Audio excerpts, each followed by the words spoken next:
అప్పుడైనా ఏముందిలే మన దగ్గర జరగలేదు కదా, మన భాయి అని సంకలనం నక్కుందాం అని వెయిట్ చేయకండి. వాళ్ళ మీద ఒక్క రూపాయి స్పెండ్ చేయకండి. దయచేసి వాళ్ళ దగ్గర ఏ వస్తువు కొనకండి. ఎకనామికల్లీ బాయ్కాట్ చేస్తే వాళ్ళకి ఇలాంటి టెర్రరిస్ట్ నా కొడుకులకి స్పెండ్ చేసే డబ్బులు తగ్గుతాయి. ఏ దేశం వీళ్ళకి ఫండింగ్ ఇవ్వదు. మనమే మనని పొడవండ్రా అని చెప్పి వీళ్ళకి డబ్బులు ఇస్తున్నాం మనం. ఏ గుడి ముందు చూడు ఈ సన్నాసులే పూలు అమ్ముకుంటారు దరిద్రులు. ఎక్కడ చూడు పూలు, పళ్ళు, వెజిటేబుల్స్. మీరు హైదరాబాద్ లో చూస్తే కనుక 90% of the vendors, street vendors గురించి చెప్తున్నా, అందరూ ఈ టోపీ నా కొడుకులే.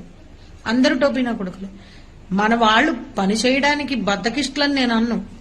వాళ్ళకి స్కోప్ ఉందో లేదో నాకు తెలీదు. ఫస్ట్లీ ఫ్రీబీస్ ఇచ్చే దరిద్రపు గవర్నమెంట్లు ఎంచుకోవటం, మన డబ్బులు తీసుకెళ్లి ఈ దరిద్రుల చేతిలో పోయడం, మమ్మల్ని పొడవండ్రా అని వాళ్ళకి ఫండింగ్ ఇవ్వడం ముందు మనమే మానేయాలి. మనం మానేస్తే ఇది ప్రజాస్వామ్యం కాబట్టి అట్లీస్ట్ ప్రజలు మనం మార్చేస్తే ప్రభుత్వాలు కూడా మారతాయి. ఎవరికి ఏం చేయాలో అర్థమవుతుంది.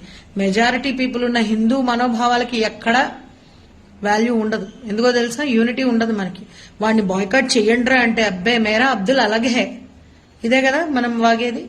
ఆడపిల్లలైతే మరీ నీచంగా అనమాట. వాడు ఏం పెడుతున్నాడో మందు మసానం, జిమ్ముల్లో అంతే, స్కూల్స్ లో, కాలేజెస్ లో, ప్రతి చోట ఈ సన్నాసులు కాచు కూర్చున్నారు. మీ ఆడపిల్లల్ని మీరే కాపాడుకోండి. మన ఆడపిల్లలు తప్పు లేకపోయినా సరే, మన ఆడపిల్లల క్యారెక్టర్ ఎంత మంచిదైనా సరే వాళ్ళతోటి స్నేహం చేయనివ్వకండి. నేను పబ్లిక్ గా చెప్తున్నాను, ఏం చేసుకుంటారో చేసుకోండి. అర్థమైందా? అక్కడ ఒక విపత్కర పరిస్థితులు వస్తున్నాయంటే మనమే దూరంగా చావాల్సిన పరిస్థితి. ఎందుకంటే ఎదుర్కొని చావలేం కదా, మనలో అంత చావేం లేదు కదా. మనం ఏమైనా శివాజీలను ఇన్స్పైర్ గా తీసుకుంటామా, లేకపోతే సంభాజీ మహారాజు ఇన్స్పైర్ గా తీసుకుంటామా? గాంధీజీని కదా, మనం సెక్యులర్ గాంధీజీని కదా మనదంతా ఇన్స్పిరేషన్. సో వాళ్ళ సంఖ నాకుతాం కాబట్టి మన పిల్లల్ని మనమే జాగ్రత్తగా ఉంచుకోవాలి. మన రూపాయిని మనమే జాగ్రత్తగా వెచ్చించాలి. దయచేసి వాళ్ళ మీద ఒక్క రూపాయి స్పెండ్ చేయకండి. ముష్టి కూడా వేయకండి కనీసం. నేను ఎప్పుడో బంద్ చేసి అవసరమైతే అవసరాన్ని మానుకుంటా. పూలు కూడా కొనను నేను వాడి దగ్గర. నేను ఏ గుడి ముందుకు వెళ్ళినా సరే కావాలంటే పోయి పంతులు గారికి హుండీలోనే వేస్తాను తప్ప ఆ గాడిద కొడుకుల చేతికి రూపాయి ఇవ్వను. మీరు కూడా అలా నిక్కచ్చిగా ఉండండి. హలీముల దగ్గర క్యూలు కట్టే నా కొడుకుల్ని మనమే అవేర్నెస్ చేయాలి. నేను చెప్తున్నా, మీరు కూడా చెప్పండి మన వాళ్ళకి. ఏం పర్వాలేదు. జై శ్రీరామ్.